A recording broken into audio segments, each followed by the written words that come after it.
Salutations, people!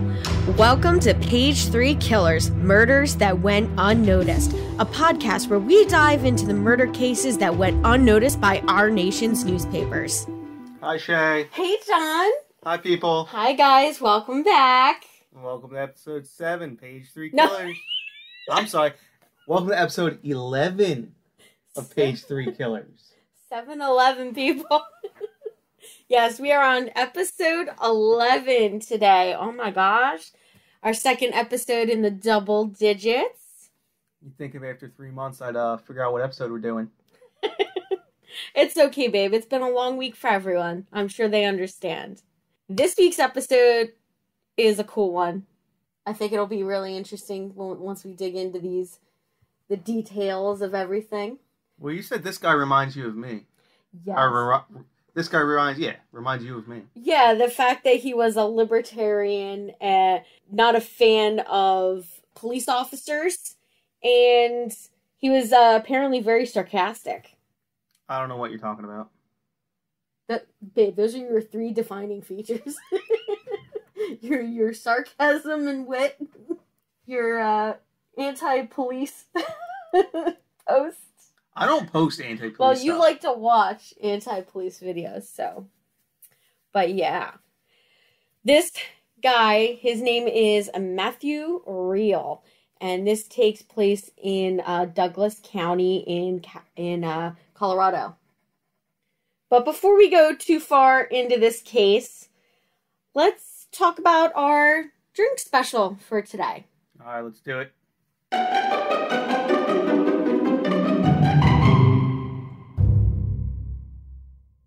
And we're back with another drink segment. Not sure if anyone even likes these, so let us know if the drink segment is a good idea and we'll keep doing them. Otherwise, maybe we should just cut them out. It's up to you guys. Anyway, on to the cocktail. Since this episode takes place on New Year's, I figured a champagne drink would be in order. And if there's anything that makes the night a terrible night, like this particular New Year's, it's adding tequila to anything. So that's what we're doing. We're taking tequila and we're mixing it with champagne. Our drink consists of 2 ounces of champagne, 1.5 ounces of tequila or mezcal, your preference, the juice of half of a grapefruit, and half of a lime. So what you're going to want to do is you stir or shake together your tequila and both your fruit juices with some ice. You're going to strain that and pour it into your glass and top it off with champagne. That's it. Cilantro, salud, cheers, whatever you want to say. And now back to our regularly scheduled program.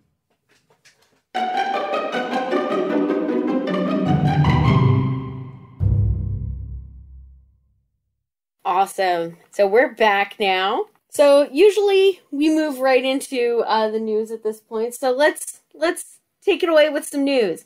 Unfortunately, this was a year that Donald Trump did everything. He dominated the news.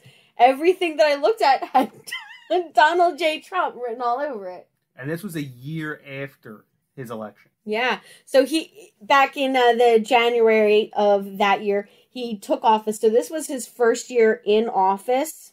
So we did have some other things. Of course, you had the Justice Department and the Federal Bureau of Investigation open up a investigation into James Cromney, opening the investigation into Hillary Clinton about the email servers. I believe it's pronounced James Comey. Comey? Okay. And then we had Nevada pass ballot initiative to legalize recreational marijuana, and that went into effect on January 1st of that year. So a whole year before our episode happened. Yeah. So, yeah, because our episode takes place on New Year's Eve of 2017, going into 2018. So it's literally December 31st, 2017.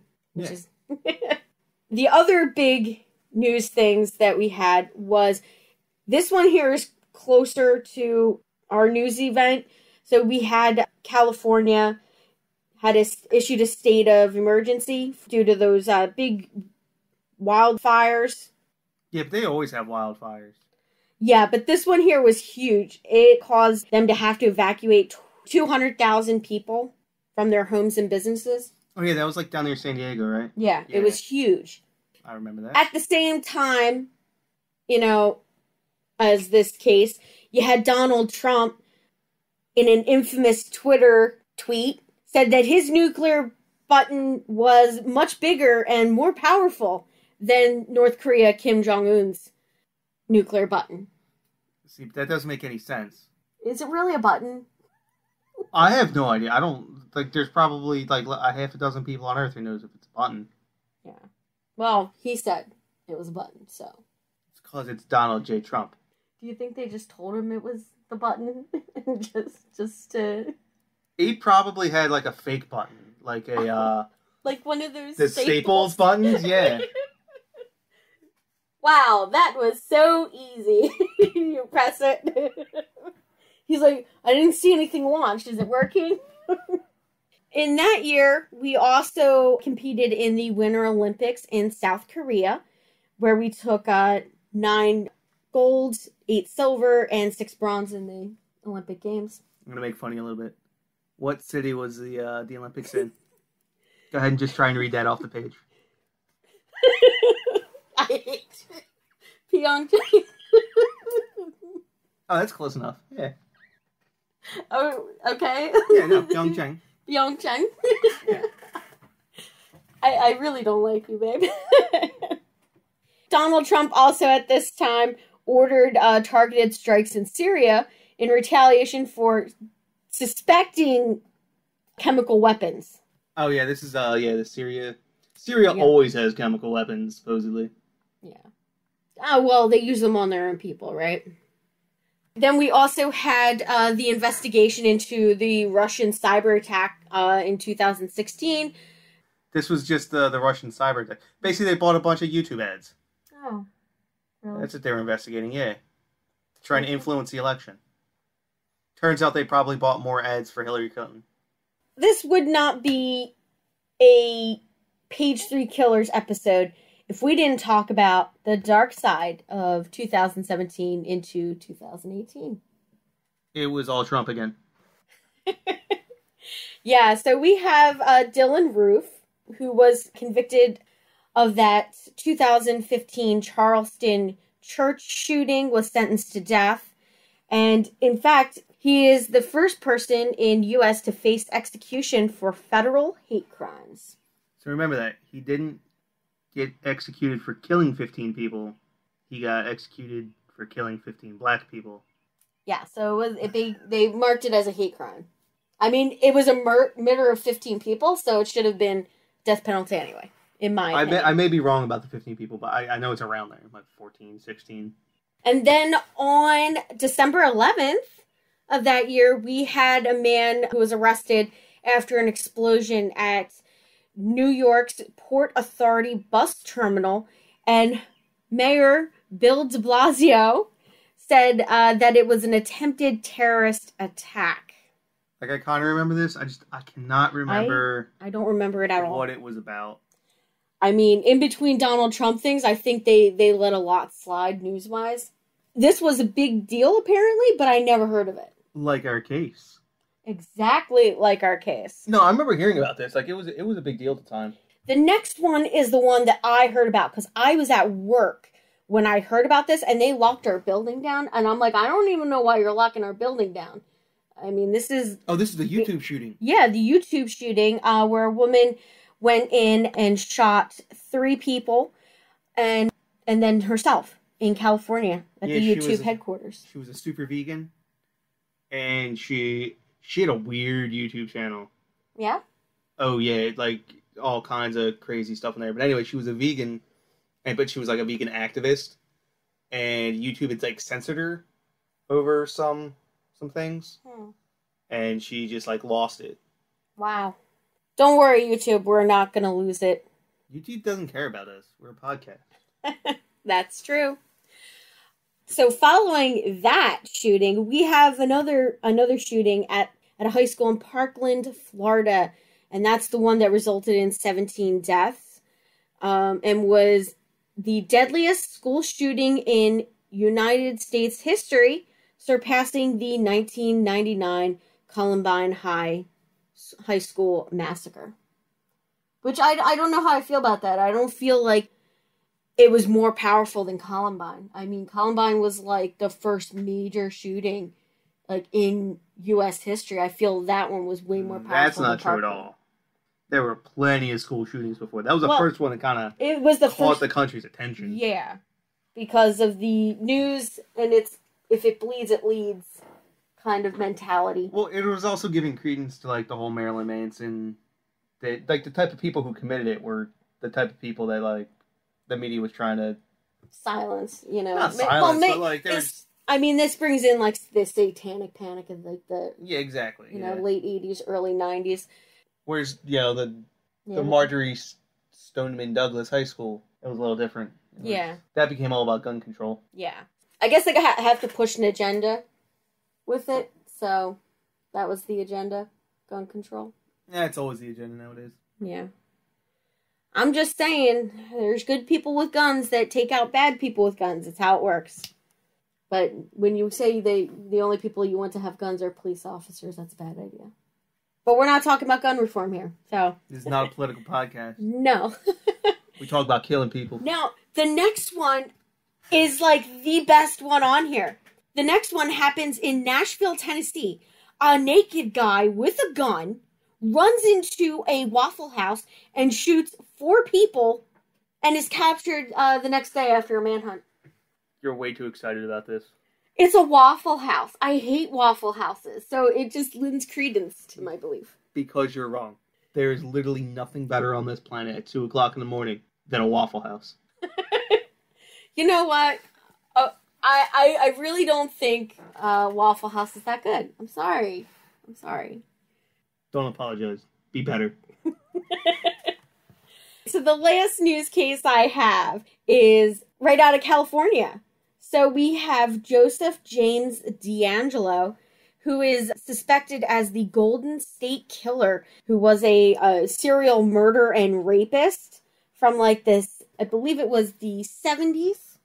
He is arrested after like 20 or 30 years. They really thought they were never going to catch him, and it's all because somebody submitted their DNA to like one of those DNA things. This was the Ancestry. Yeah, they submitted it to Ancestry, and so what the FBI did was they submitted the DNA sample from the Golden State Killer. They submitted it to them, and they tested it, and they found somebody that matched. Like it was like some relative.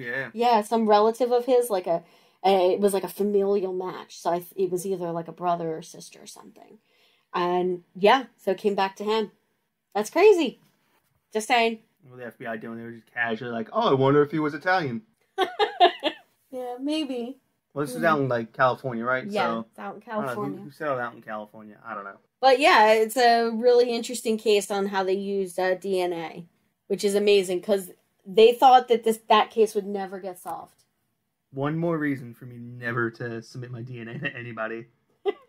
Yeah, we're not allowed to do one of those DNA searches, but I think your aunt already did one, so... I'm also like 99% sure that the government already has it from the military, so... Probably.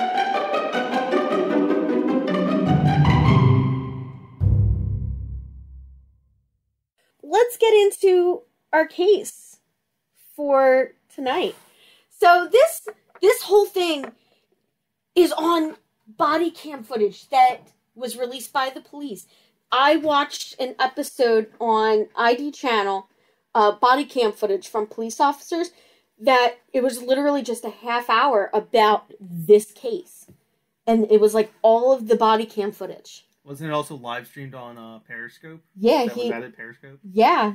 So our perpetrator and victim, depending on how you want to look at it, he live streamed the entire thing on Periscope.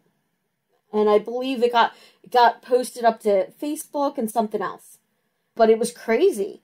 They just watching the footage on this. So I've seen the footage. I recommend it. Take a look at it. I also watched some news footage coverage from Denver, Colorado on this. Like, that was the only news station that reported this. It's crazy.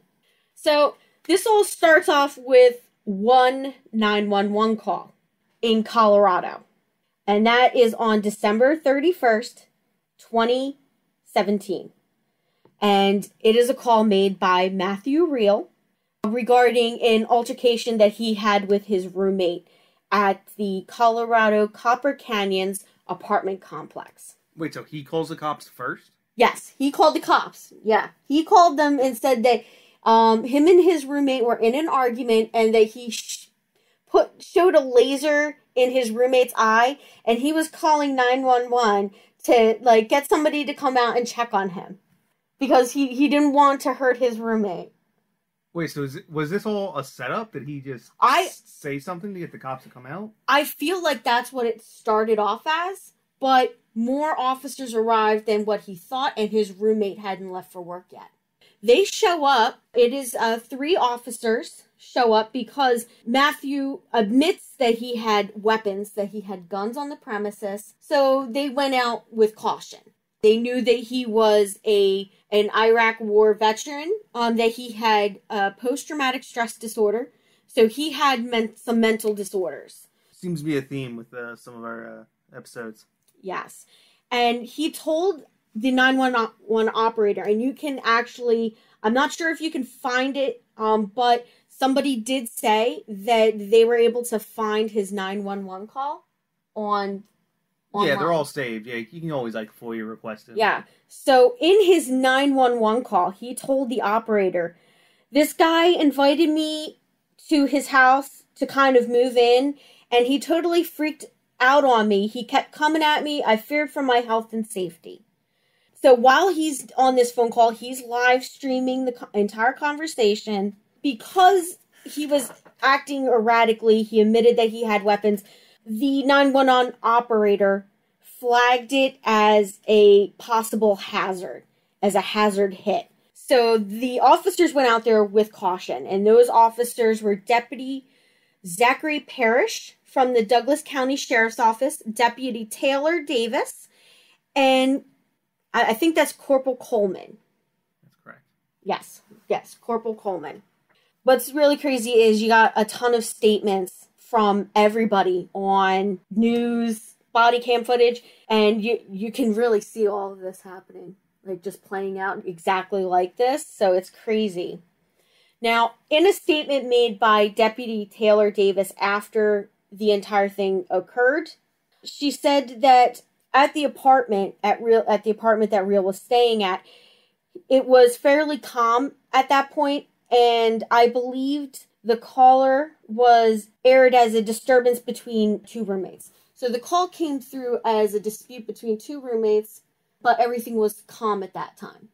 Deputy Zach Parrish split the 2 men apart. They took Matthew Riehl outside on the first floor. This was a 2nd floor apartment. They took him downstairs to the 1st floor, which is outside of the apartment. So they took him outside down to street level.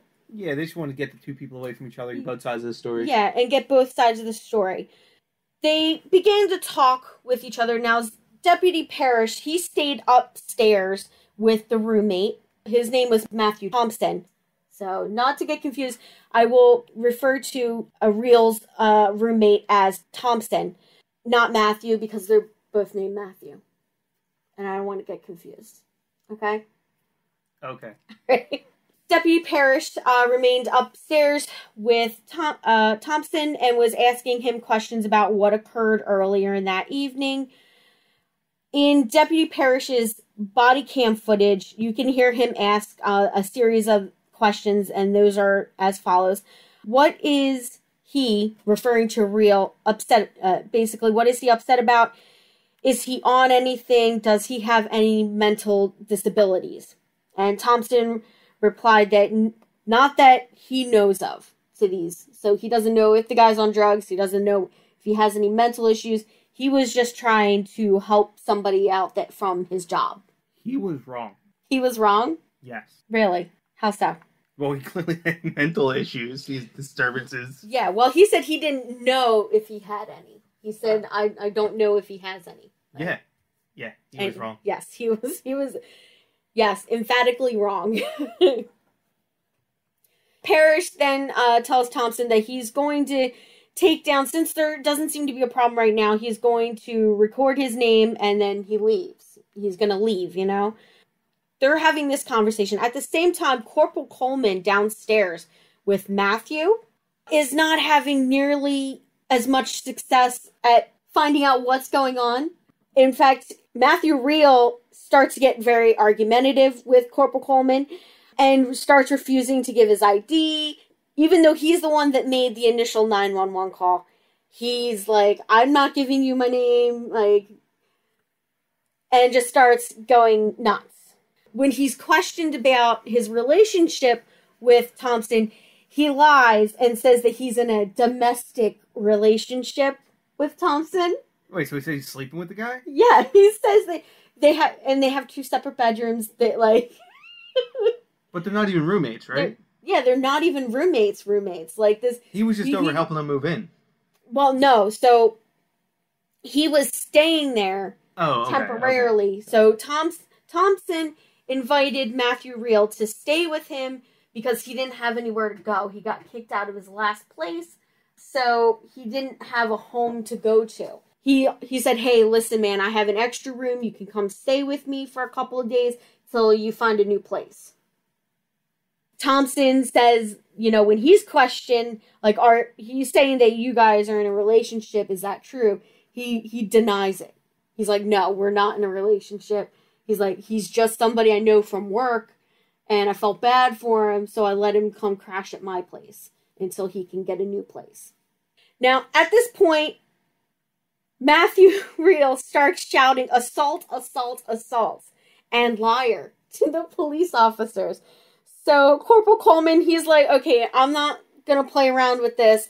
So he goes up and he's like, hey, Zach, can you switch with me and deal with this other guy? He's not being cooperative with me, you know.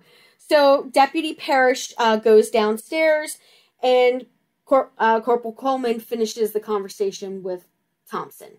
In a statement made by Davis, who was downstairs with Riehl, when Zach came down and started talking to him, she says Zach immediately developed a decent rapport with him, referring to Riehl, got him to calm down. Zach's approach to everything was very level-headed and very calm. He definitely responds, in the footage that I saw, he definitely responds much better to Deputy Parrish than he did to Corporal Coleman. It's because he asked for his ID. Yeah. It just sets people off. It does. Deputy Parrish was able to calm the whole situation down. They felt confident that, you know, there's no crime that was actually committed besides somebody shining a laser in somebody's face. Nobody was pressing charges. It was just a little... It was a kerfuffle. Yeah, a kerfuffle among roommates. They decide, you know, it's okay to leave. They just tell Riehl to avoid his roommate until his roommate goes to work, which it happens in the next hour. He's going to be heading out to go to work. So all 3 officers assume that that's the end of it, that, you know, Matthew's going to go upstairs, go to bed, and Thompson is going to head out and just go to work. They too were wrong. Yes. Because if that was the end of it, there wouldn't be anything here. We would have just wasted 26 minutes of everybody's life talking about a skirmish between roommates. But that's not it. 2 hours later, after police officers leave, there is another call made to 911 at 5:14 a.m., and Matthew Riehl makes this phone call to 911. And in the call, Riehl is irate. He's not making any sense. So the Douglas County Sheriff's Office dispatches Deputy Zach Parrish, Deputy Taylor Davis. Again, they send them out again to the Colorado Copper Canyon apartment complex, and they meet up with a couple of other officers. Now remember, this is also New Year's morning. Mm-hmm. These officers have probably been more than busy. Yes. You know, with probably fireworks complaints, other related shootings, other drunk people incidents, doing stupid drunk people things. Yes. So this is the tail ends of a very long night. And this night is about to get even longer.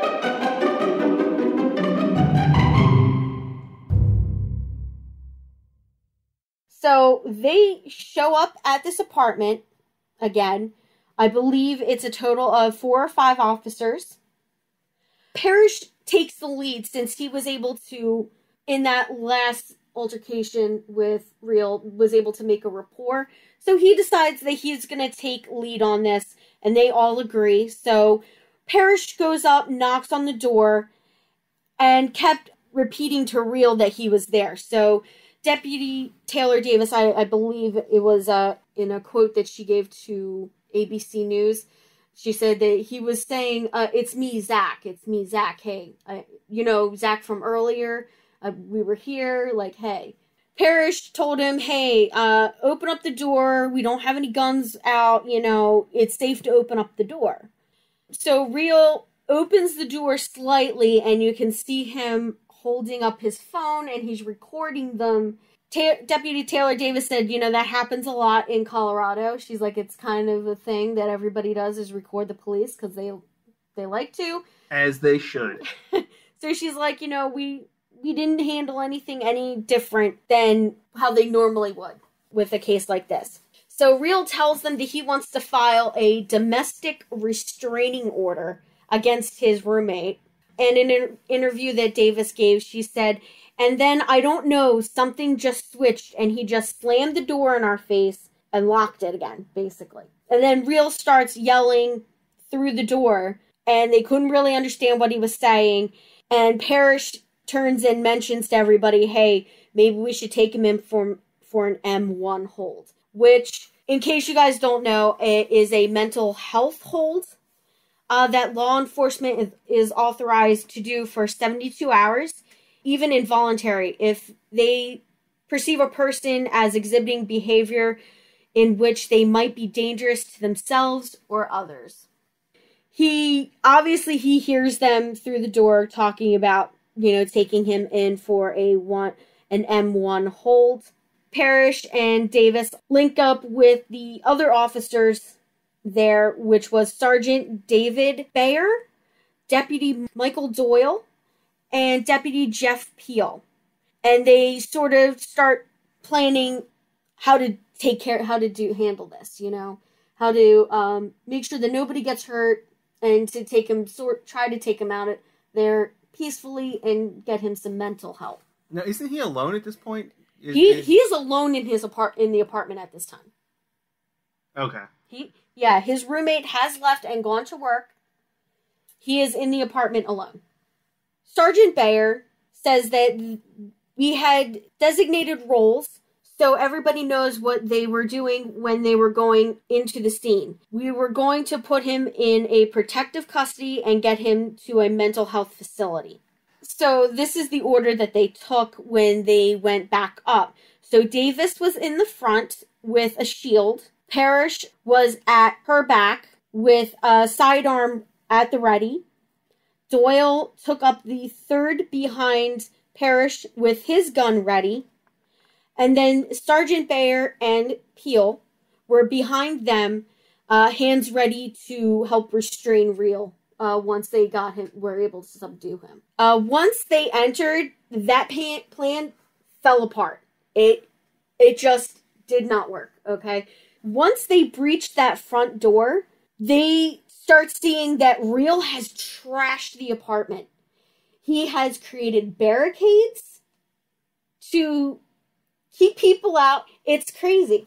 So now they have debris scattered all over the floors of the apartment. But he put large objects in front of areas so to make it harder for them to get back to his bedroom, where he is currently assembling his arsenal. He should have gone next level and just put Legos on the floor.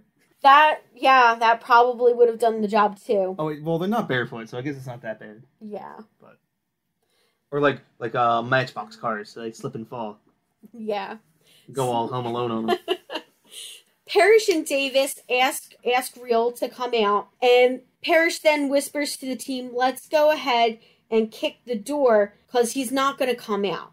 Now, at this point, Riehl is waiting behind the door with a loaded AR-15 rifle, which he then proceeds to fire several shots at them using.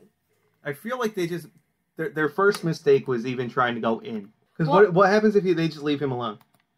If they just left him alone, the roommate might have come home and walked into a very dangerous situation. You don't know what could happen, but at the same time... Well, I mean, I don't mean completely leave him alone, but what happens if they just... back out and get somebody to they just watch the talk house. him down? Yeah. I don't know. I'm not a police officer. I'm not a negotiations expert, but I feel like the fact that they, like, went in the house, like, was already an issue. Yeah. Just, you didn't have any plans on arresting the guy. The guy technically hadn't broken any laws at that point, as far as you knew. I feel just like observing him would have been the best course of action. Sergeant Bear makes the following statement. He said, "I remembered kind of wincing and turning sideways, and I'm like, what's going on? And I remember thinking, oh, he's shooting at us." Sergeant Bear estimated that Riehl fired around 30 rounds. Deputy Parrish is hit. Deputy Peel grabs his gun and stood over the top of Doyle, who was crawling on the ground and could only see Parrish from his waist down.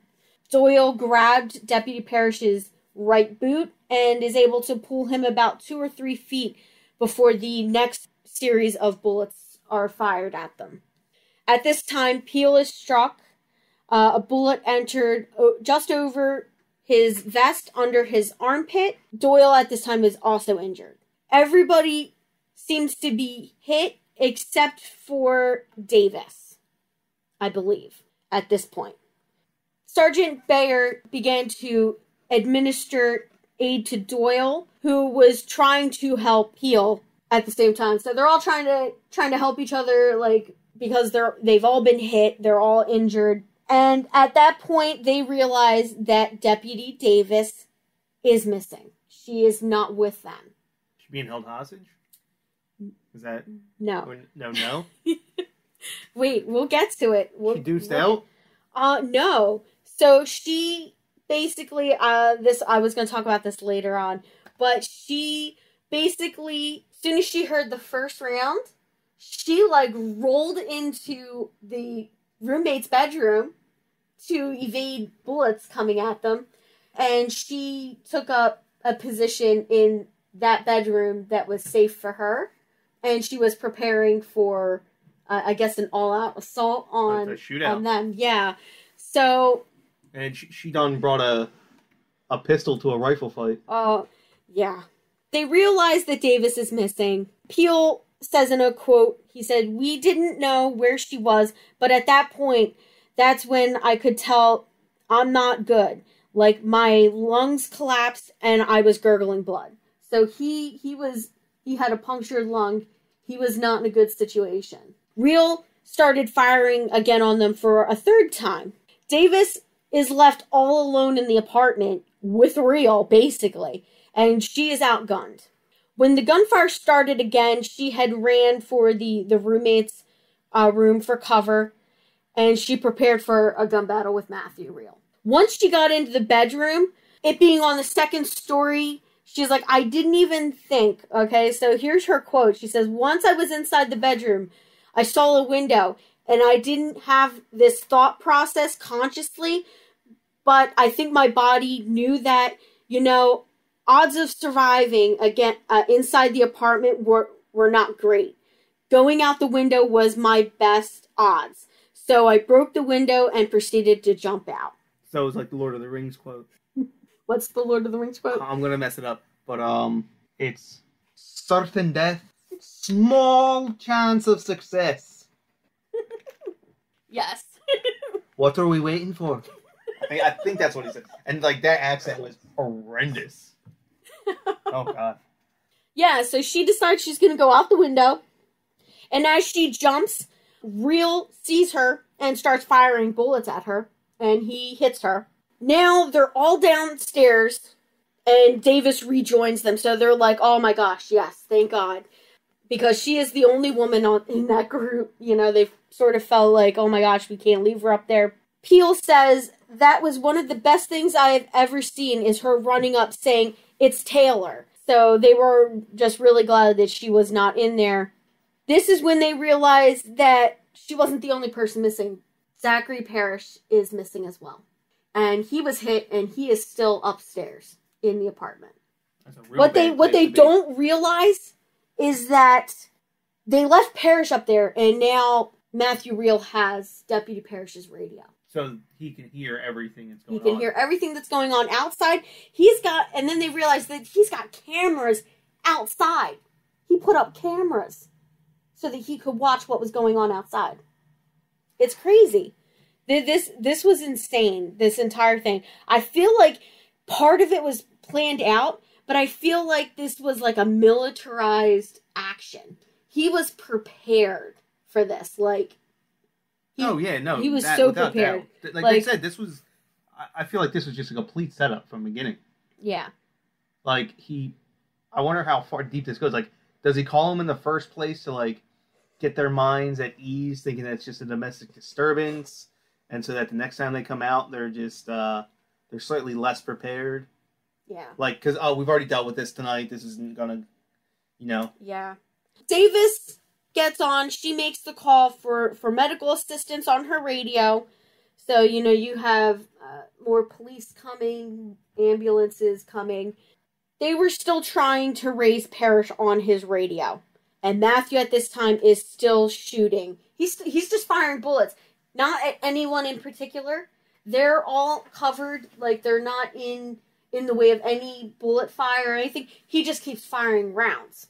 Under the gunfire, they did retreat, and they had to leave Parrish. Sergeant Bayer, who was trained as a SWAT rescue officer, decided to direct the evacuation process. So they started evacuating people from the surrounding apartments and pulling them back from that area. Now, I saw the footage, and they showed you, like, pictures of bullet holes going through, like, several apartments. You could see the holes that came out of that second floor apartment and just went into other apartments and just pierced and went through to the next apartment. Like, it was crazy. You'd think, like, that's got to make a lot of noise, so you'd think that people would already be at, like... Yeah. I mean, it was also 5:15 in the morning or whatever, and it was New Year's, everyone was up late, I'm sure. You know, there were a lot of people just like, oh my god, fireworks again. Yeah. The EMTs arrive, and they take off the injured officers, you know, Peel, Davis, and all, and they take them over to the hospital. And Bayer then decides he's going to make an attempt to get Parrish out of that apartment. So Bayer said that he headed back to Riehl's apartment with 2 additional deputies and the SWAT teams who had at that time arrived. As they approached the door, he said Riehl attacked them with heavy gunfire, which continued for more than an hour and a half. Like I said, Riehl had external cameras, and he had Parrish's radio. So he knew whenever they were trying to advance up the stairs, he would start firing. When he heard that they were going to be coming up the stairs, he would just start firing.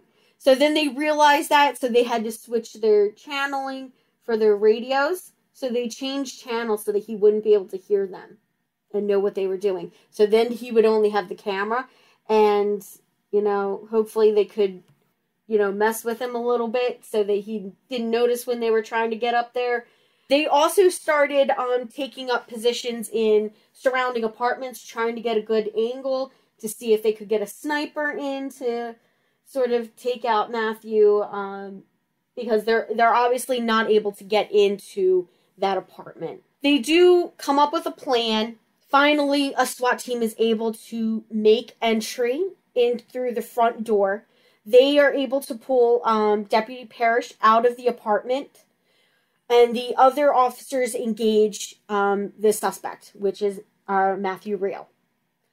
Now, officers carry Parrish's body out and put him in the back of a truck. At the hospital, the injured officers, Davis, Doyle, and Peel, learn that Deputy Parrish has not survived. I mean, it saw that one coming. Yeah. I mean, he wasn't able to get out of the apartment. The longer he sits there, the less likely there is for a chance of survival. Well, plus, if Riehl ever sees him, I'm sure he's not just going to be like, oh, yeah. When they make entry, they do kill Matthew Riehl. When the SWAT team made entry, they did kill him. And so, in the events of that entire morning that ended with the 37-year-old Riehl dead, they find that he was armed with nearly a dozen firearms, and they find that he did plan to ambush the officers. He wounded 3 of them, killing the 29-year-old deputy Zachary Parrish. The Castle Rock Police Department SWAT officer, 41-year-old Thomas O'Donnell, was also shot and wounded, as well as 2 civilians. They believe that he fired almost 400 rounds at and around other apartments. And that's insane. Like, 400 rounds? That's a lot. That's insane. This incident did spark some talk on stricter gun laws in the state. I mean, Colorado's already middle of the road in terms of gun laws, so... Yeah. I did pick this up. President Donald Trump responded to the New Year's Eve shooting by posting on Twitter, "My deepest condolences to the victims of the terrible shooting in Douglas County. At D.C. Sheriff and their families, we love our police and law enforcement. God bless them all." And we're back to Donald J. Trump. There's 4 years in American history that literally the only thing that happened was this man. Yeah. So, like, they made a big deal of it. Like, not in the episode thing that I watched on ID channel, but a couple of the news things. They made a big deal about this tweet by Donald Trump in support of the police. 4 months after his death, little was known about Matthew Riehl as to the possible motives, except for that he had a deep contempt for law enforcement. He did not like police officers. They found that he had a YouTube page that was filled with anti-law enforcement posts and videos. He had, I believe I showed you a video earlier today that he recorded like a stop with law enforcement. He got stopped by the police in his car, and he had like an altercation there, and then... This is fake news, I've never seen this. And then he had these rambling post videos just bashing the police department. He was like accusing one police officer of being a pimp. Riehl had a long history of mental illness, obviously. That included the PTSD. He had psychotic episodes, and at his last time that he stayed at a mental hospital, he escaped from it. What do you mean escape from? Like, he was there involuntarily? He was there involuntarily, and he broke out, kind of thing. And his mother said that she had even called the police several times on him, because in the past, he was not a very stable person. 2 weeks before the shootout, Riehl said he was a libertarian candidate for the Douglas County Sheriff's position in a YouTube video, which was titled "Fire Sheriff Spurlock." In the clip, he claimed that Deputy Brian Briggs was a pimp. All I'm saying, if I was Mr. Briggs, I'd just be popping my collar and be like, and it ain't easy. Surprisingly, the further I looked into Riehl, he was a smart guy. He graduated from the University of Wyoming. He was on the Dean's List in 2008, and he graduated in 2010. And he was reportedly a practicing lawyer at a firm in Wyoming. Before the attack, he had no criminal record, except for his obvious, anti-police stuff, Well, that's not being criminal. Yeah, exactly. It's not criminal. But there was a pattern of behavior that showed that things could get dangerous. He had psychotic episodes. After the shooting, all 11 officers were cleared of Riehl's death. It was determined to be completely lawful in using deadly force against Matthew Riehl. I'm not sure why that was ever in question. Yeah, I don't either, but apparently they did investigate it to make sure that, because when it happened, I think there was a local outcry about it, like police brutality kind of thing. I mean, I guess you always have to do your due diligence. Yeah. So, like, I remember seeing a clip from a news, and they were like, they are currently taking a look at the suspect's video that he filmed and comparing it with the officers, just to get the full picture of the event, Oh, I just saw a video today in Portland. They were protesting the cops for shooting a guy who was going around trying to kill people with a handsaw. He was going around just whacking people with a handsaw. Wow. Yeah, and they eventually had to... I might even be incorrect. I don't even think they shot him. I think they just restrained him. And they had, protesters, on site when they were arresting him. Listen. Saying to let him go and all this stuff. And, he was in the middle of killing people, trying to kill people. That's crazy. That is kind of crazy. But, why can't they be like the Australian police officers who disarmed our one criminal that we talked about with a broom? I don't even remember that, to be honest. Kathleen. Oh, yeah, she was the one who tried to feed her... feed her boyfriend, husband to his children. Yes. Your tears are so yummy. Like I said, I was reading up more on him and everything. And at the University of Wyoming, all the students got to know him pretty well. Many of his classmates said that Riehl was sarcastic and provocative. One classmate said that she and several other students planned a trip, and Matthew was part of their little friend group. Not really friends, but they were friends at college kind of thing. And they decided they were going to go on a ski trip. He went with them to Steamboat Springs for this trip. When they got there, Riehl refused to pay anything for the trip, including for the food and everything. He was like, nope, not paying for it now. So he stayed on the trip. And then they said that he would often provoke people's reactions and then wave the victim flag when the argument wasn't going his way. They said he was a difficult person to deal with. So the guy was an asshole. Yeah, basically he was an asshole. You can imagine Riehl was not very popular at the law school, mainly because of his sophomoric antics. Although he was a good student academically, when he wasn't ranting and raving at people. Now, after graduation, Riehl went to work for McPherson, Kelly, and Thompson, where... We're now going to get sued by McPherson, Kelly, and Thompson. I mean, it was on a news article, so really, I didn't... Come at us, McPherson, Kelly, and Thompson. Now, between 2010 and 2012, Michael Riehl represented clients in federal lawsuits, including defendants Lee Clare Irrigation District in a lawsuit filed by the Northern Arapaho Tribe. Yes, the Northern Arapaho Tribe. And in 2013, Riehl and Tom Thompson represented the mayor of Diamondville, Wyoming, and its city council after a former police chief filed a federal civil lawsuit over his firing. Personally, I think it's kind of a crapshoot on this one here.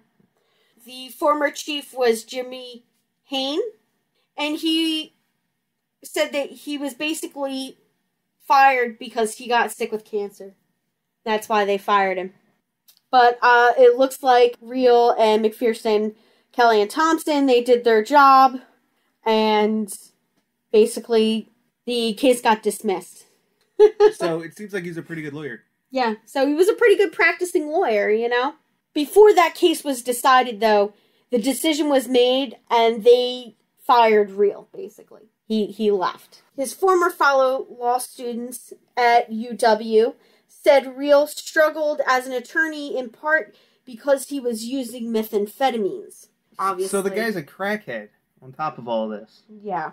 Riehl was committed to a Veterans Affairs hospital in 2014. He later escaped from it.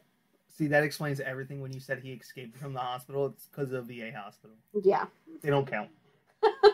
He ended up having to surrender his Wyoming law license in November of 2016. And when he moved to Colorado, he sought a new license. But because of all of the issues that he was having in Wyoming, the university did not support his application. So they basically said, no, we're not going to support your application for a new license in another state. What do you think he did, babe? Methamphetamine. He went on a letter binge where he just wrote nonsensical emails to all of his professors, to the Lone Tree Police Department, the school. Just crazy emails. Just kept sending them. He even created a Facebook account that railed against the university and live streamed angry things. Like, just did live streams and just talked about, the Lone Tree Police and everything. He claimed that there was corruption, that they were dirty. Like, it was crazy. So he went nuts. Like, as he always did.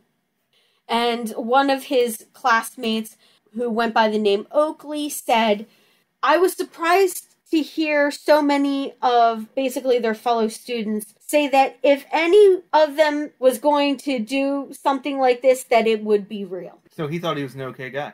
No. He's basically saying that when he was talking to other students that, they went to classes with Riehl and they all knew each other, that they weren't surprised. They basically weren't surprised because if it was going to be anybody, it would have been Matthew to have done this. Yeah, but Mr. Oakley said he was surprised that they would say that. So Mr. Oakley thought he was an okay guy. I guess so, but yeah. We're watching you, Mr. Oakley. There was some laws, like I told you earlier, that were proposed. Sheriff Spurlock, in his mission to prevent an incident like this from happening again, came up with the Red Flag Gun Bill. This gun bill was a measure that would give law enforcement and family members the option to petition the state court for a protection order that would allow firearms to temporarily be taken away from people considered a significant risk to themselves or others. Now, he said that this is not an attack on the Second Amendment. This is a focus on what we know as experts in the field, what has caused so many deaths, and it's people with a mental health crisis not being taken care of, not being provided treatment or care, that have direct access to weapons, which they generally use on themselves, which is a tragedy. So in the middle of a mental health crisis, the police are going to come and confiscate your property from you. Yes. And they expect you to do so in the middle of a mental health crisis, to not respond violently. Yes. In order to stop you from responding violently, because they think that you're going to respond violently to other triggers. All right, this is not a political podcast. That's all I'm going to say on it. The Red Flag Bill did fail to pass in the Colorado State Legislature. Because it's a terrible idea. Yes, terrible idea. I mean, I do believe that certain people shouldn't have access to weapons, but the thing is, if they want it bad enough, they'll find a way to get it. It's not... Well, here's the thing. The best predictor of violent behavior is past violent behavior. Yeah. He had no criminal record. Exactly. He had nothing. I mean, he did have some violent behavior, but he was still able to get these firearms. And I know in a statement that I read that the sheriff said, this bill would have prevented him from being able to get guns. At least the 2 rifles that he did use on police officers. Well, then it's not a red flag bill. It's a you can't buy guns in the first place bill. Yeah. Well, I think the portion that he wanted to focus on for media's sake was the portion and not the other crap that they throw into those bills. Because, they make them 200,000 pages long so that nobody will read through the whole thing. And then we need to pass them to see what's in it. Yeah, exactly. Nobody reads them. So, I remember you telling me they were trying to pass a bill that made them responsible to read the entire bill before they vote on it. And they were just like, fuck that, no. So there's not even a way to verify that any legislator has ever even read the bill. All the bill said was that for every 20 pages of a bill, you have to give at least 1 day before you're allowed to vote on it. So if you have a 2,000-page bill, you can't vote on it. Once it's presented to Congress, they can't vote on it for 10 days. Wow. Because you have to give people time to read, the Congress people. I mean, and no congressperson ever reads the bill. They pay someone to read it for them. Yeah, and generalize. Either way, you have to give someone at least the time to read the bill. Yeah. Right, and they said just 20 pages a day. And they were like, nope, we need to be able to vote on bills the second they're presented without anyone ever knowing what's in them. Yeah, which is ridiculous. But anyway. You don't know what you're paying for. That's all I'm saying. You don't know what you're paying for. Well, so this is just a real tragic case of, a guy with some big mental issues not getting the mental care that he needed. VA. I'm gonna say that right there. Probably was not provided the best medical care. Oh, absolutely not. Provided, considering that he served in Iraq, in a war situation. And again, he would have been serving in the mid aughts. Mm-hmm. So that was right at the height of when shit was really going down. This was a guy that had mental issues that was able to get weapons and use them efficiently because of the training provided by the U.S. military. Listen, he probably wouldn't have done what he did if he hadn't been in the military. Because he probably wouldn't have, as many bad issues with, PTSD and all that. I mean, he still probably could have gone on, done something like this, but I don't think it would have been to this scale.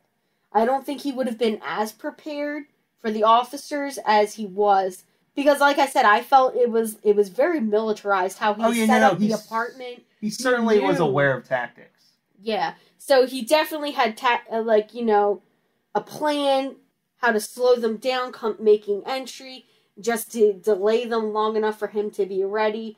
So it's kind of crazy. Like I said, he started it, that first call.